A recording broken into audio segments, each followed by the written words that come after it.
Quality basics, making it simple.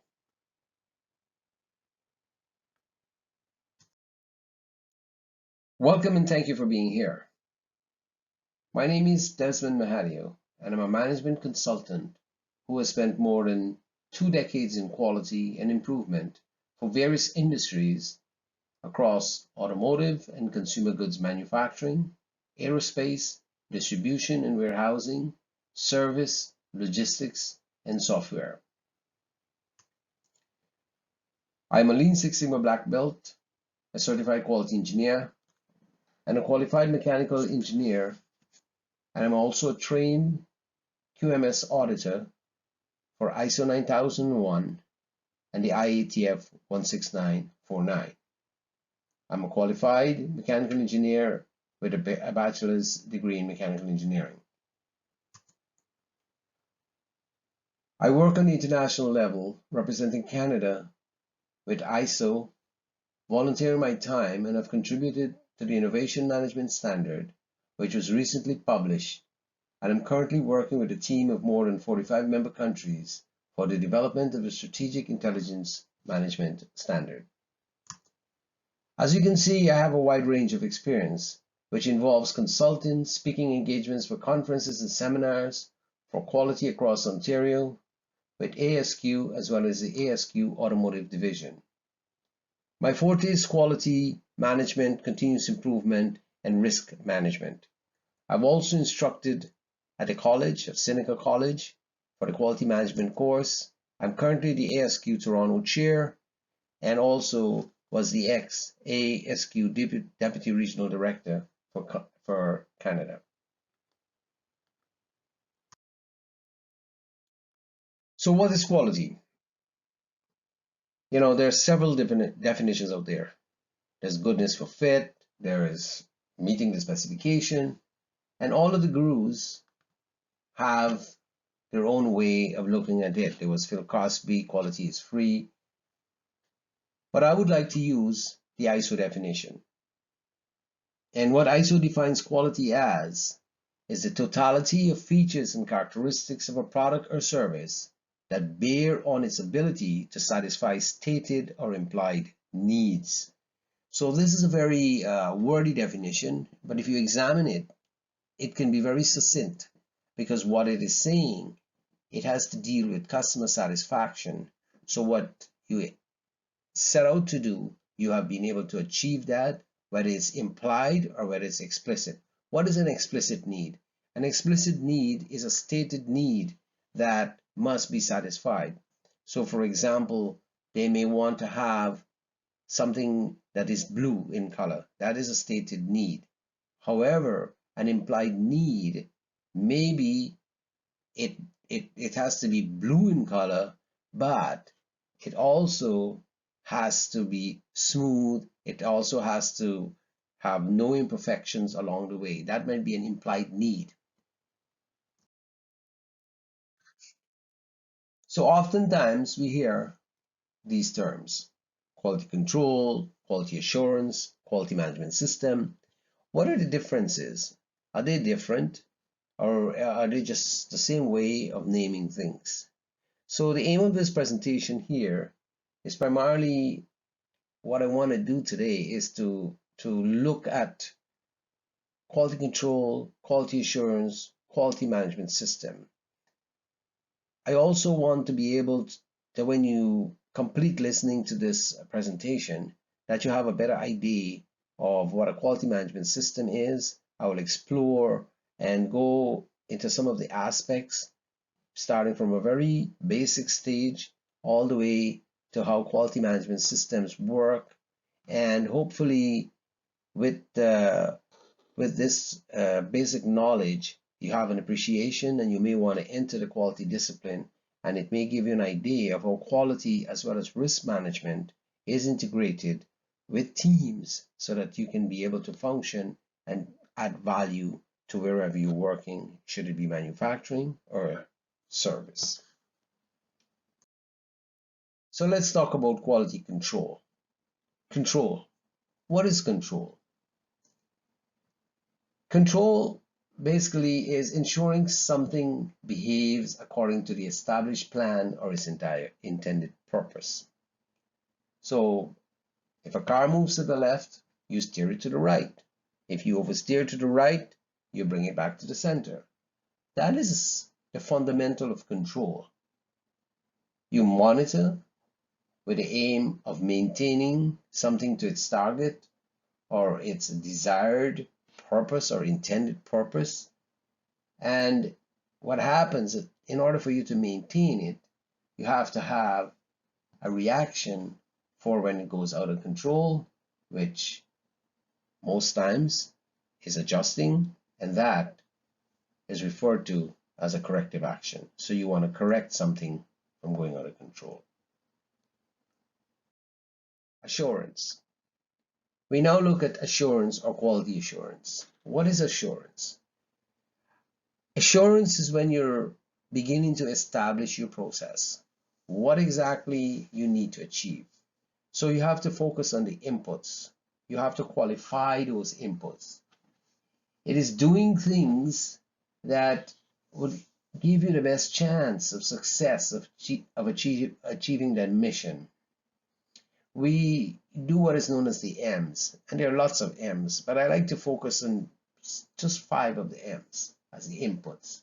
And these have to be qualified, verified, validated, so that your process will be able to convert the inputs to the output.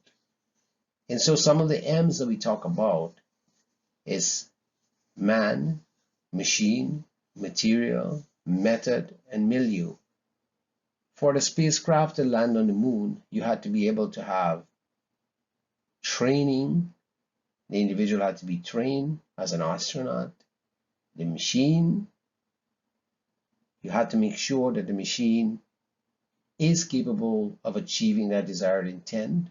The materials that you build the space rocket with, as we know, remember with the space shuttle disaster that we had, there was a tile that fell off. Those are called qualifying the inputs. So this is slightly different from quality control. Quality control kicks in after the process starts and you're trying to control to the desired intent. And of course, milieu, for some of you who may not know what that is the French word for environment or conditions under which the process has to take place. And now we look at quality management system. Quality management systems, they have both quality control and quality assurance as an integral part of it. However, quality at this level is across the entire organization, and it encompasses all the various functions within that organization to ensure that quality is integrated within the system at all levels. Systems are made of various processes. So a quality management system, or loosely called QMS for short, takes a system view. And we also look within that system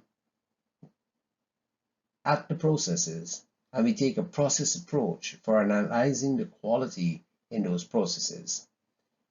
At the system level and at the process level, we follow what is known as the Deming cycle.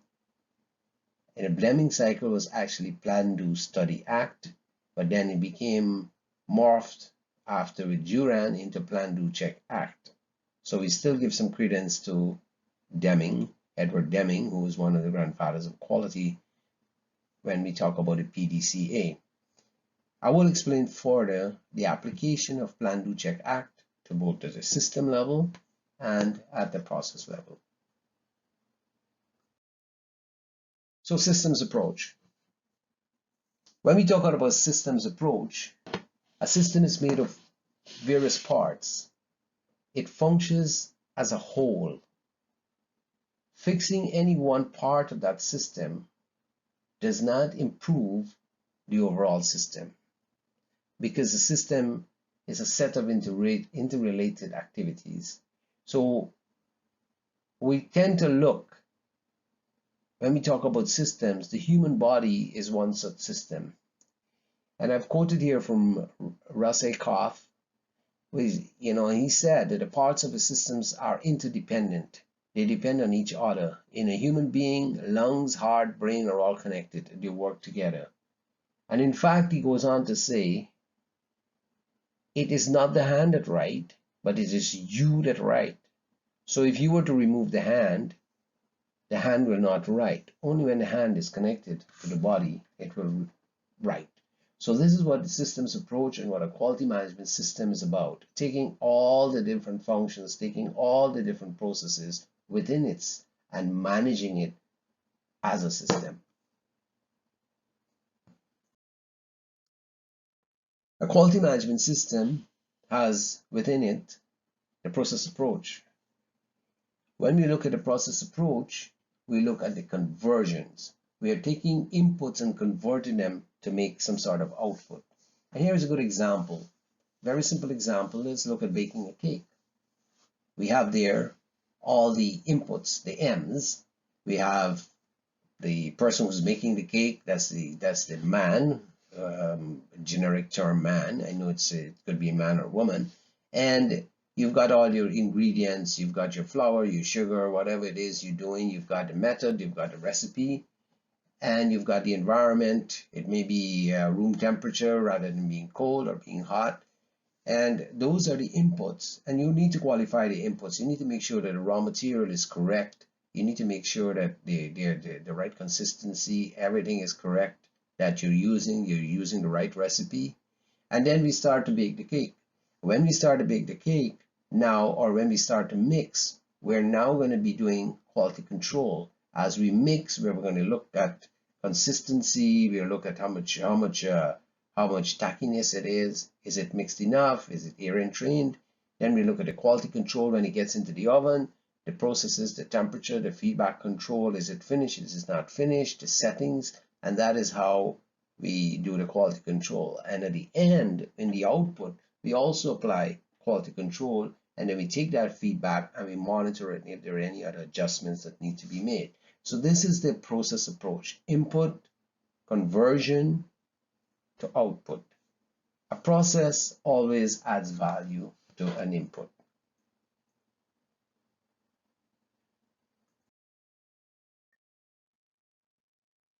Quality discipline and PDCA. So quality is a discipline.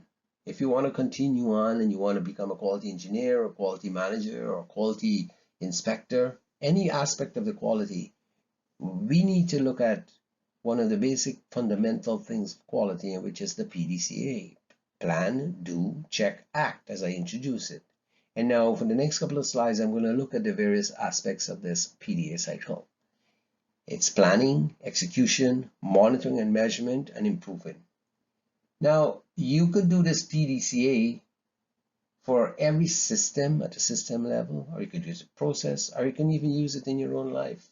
And you'll see that it follows that same cycle for application. So quality professionals at various levels, depending on the scope of their functions, they are involved at PDCA in small q or PDCA in big Q. So they'll be either be doing it as planning for processes, quality control, quality assurance, or they may be at the director level, director of quality, and they will be responsible for the entire deployment, maintenance, and health of the quality. So let's look at planning. When we look at planning at a system level, we're talking about leadership responsibilities and commitment.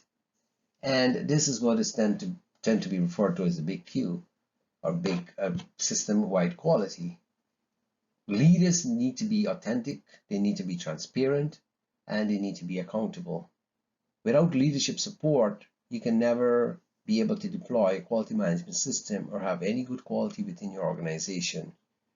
Leaders need to look at the context of the organization. They need to deploy a strategy. They need to align it with their vision and their mission.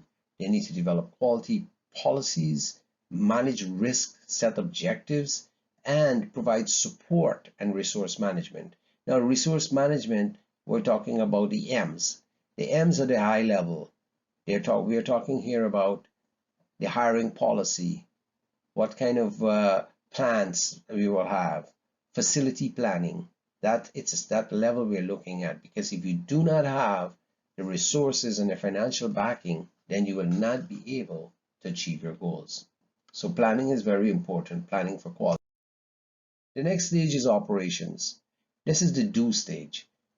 At this stage, we are doing the smaller Q. We're planning for quality assurance. We're planning about raw materials. How do we qualify the raw materials that come into the process? How do we train? How do we do competency and training? How do we manage our facilities? What's our maintenance program? Those are all the quality assurance methodology that we do in operations, and those are the planning for quality assurance. Then we get to quality control. Once your processes are up and running, we would have established what are the quality control measures, what are the critical control points. If you're in pharmaceutical or medical, you'll be looking at something called hazard analysis critical control point. If you're in manufacturing or any other service, you'll be looking at failure mode effect analysis. What are the risks? What are the areas of critical control? How do you establish your control plans? You look at your process flow, you look at your plant layout. This is planning processes to achieve success. So this level, you're getting more granular, you're developing work instructions, you're deploying, you're training, you're engaging employees on the front line to ensure that you can achieve what you need to achieve. The next stage is check or measurement. Again, we've got the system level and then we have the process level. At the system level, you'll be looking at auditing. Are we meeting the intent? We do an audit. We do an audit to the management system. If you're registered to ISO, even if you're not registered, you need to do at a system level a measurement. You do management review. We do it at a system level. Then we look at the process level. Process level, you may have things like statistical process control, incoming inspection, process inspection, final inspection, doc audit. It's all about monitoring and controlling. How are you measuring? How are you monitoring? How are you controlling? Controlling requires corrective action. So if something's out of control, you correct it. You also monitor your performance, availability. If your availability of machines are not up, then you have to look at your maintenance. That's called corrective action. It's also in planning, long-term planning, but we're looking at quality assurance and quality control methodology in real time. Performance, what are your KPIs that have been established? Are we meeting those KPIs? Are we meeting the KPIs for efficiencies, for effectiveness? Efficiencies are how well you're converting your inputs within your process. So efficiencies measure how well you're doing, how well you're converting. Effectiveness measures across the process. And effectiveness, the question with effectiveness, are we getting the output that we desire? Are we meeting the expected or the intended results? Are we getting the intended results? And how well are we doing? So in other words, if you look at the pure quality equation, are we shipping bad parts to the customers? And we're doing well, we're highly efficient, we're making lots of parts, but our quality is not where it should be, so therefore we are not satisfying our customers. The next stage is act or improvement. At this stage, again, system level, process level, you look at data analysis for feedback. Feedback from your customers. You look at all the trends analysis. You look at everything else. And at this point, you'll be applying more preventive action. Here, you'll be feeding back things into your risk analysis model, whatever you have. You will also look at your processes. How can I improve them? How can I eliminate variation? How can I reduce waste? Is there any way that I can make it better? How do I prevent more accidents? This is all continuous improvement at this point. And this is the last stage. You then feed it back into your planning. Whatever you get for the improvement, plan, do, check, act, because it's a cycle. You feed it back into your planning. It goes all the way back up to leadership for them to make the necessary changes and choices so that organization can improve at a system level. We also apply continuous improvement at a process level in real time. You can apply based on corrective action, based on analysis, based on your SPC trends. You can go and apply that preventive action to prevent further recurrence of issues. Let us now look at the methodology and tools. In quality, you will see several methodologies, several tools. First thing we want to look at is standards. Standards that are ISO based, quality management system standards such as ISO 9001, IATF 16949, ISO 13485, depending on which sector, which industry you're in. And those are the systems that if you want to get registered, you need to follow them. You need to make sure that you are audited to those standards. There's also other quality methodologies. Quality methodologies that you have, it could be like failure risk analysis, FMEA, HACCP. Those are all different methodologies that we see.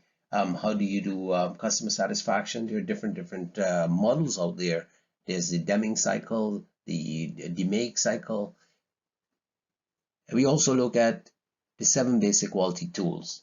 What are these tools? These tools are used when you're examining the process, things like Pareto analysis, check sheets, inspection sheets, SPC, histograms, kata diagrams, stratification, Kaizen.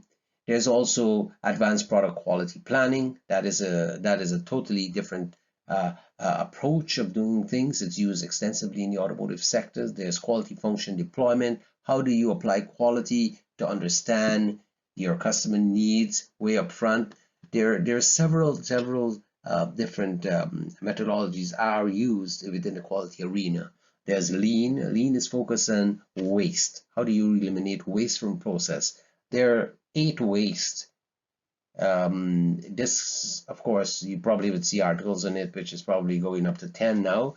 But there are about 8 waste that are pretty much considered the waste of waiting, the waste of overproduction, making more than you need. Anytime you're waiting, you're wasting time. Anytime you're overproducing, you're not making, it's non-value added. So that's a waste of overproduction.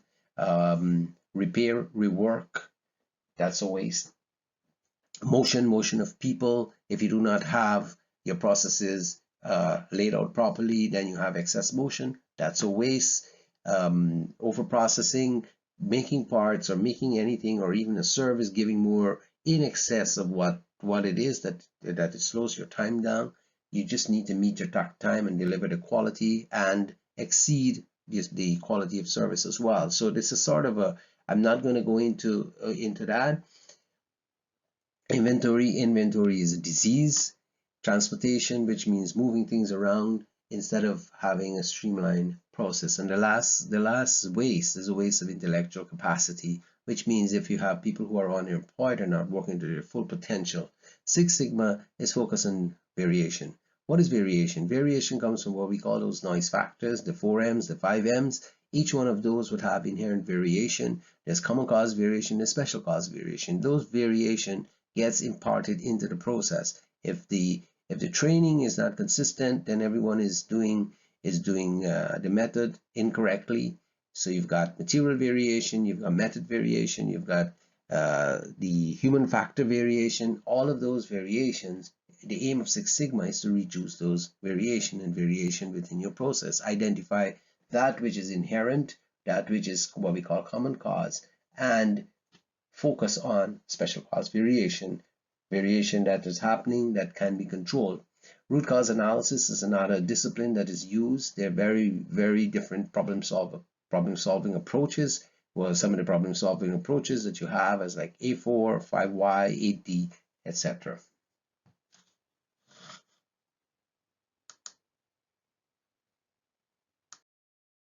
Risk management and quality. Now, when we look at risk management and quality, risk, why are we looking at risk? If you look quickly here from Industry 1, from the Industrial Revolution, how things have changed from steam power and the printing press all the way to 1970s with the first introduction of robotics and computers and integrated circuits to our modern time of Internet of Things, networks, and cybersecurity. What do we have? We have complexity of systems. More and more we have complexity, not only in the manufacturing, but complexities that are driving change. And we see everything, regardless of the industry you're in, we see new complex processes, new integrated circuits, we see artificial intelligence. This puts a bigger burden on quality because you're now in an arena where risk is greater. and the only way you can exist, it may cause, may have implications of fatality and safety as well. So what we need is an integration of quality and risk management. So we have three legs of this. We've got our people, processes, and technology.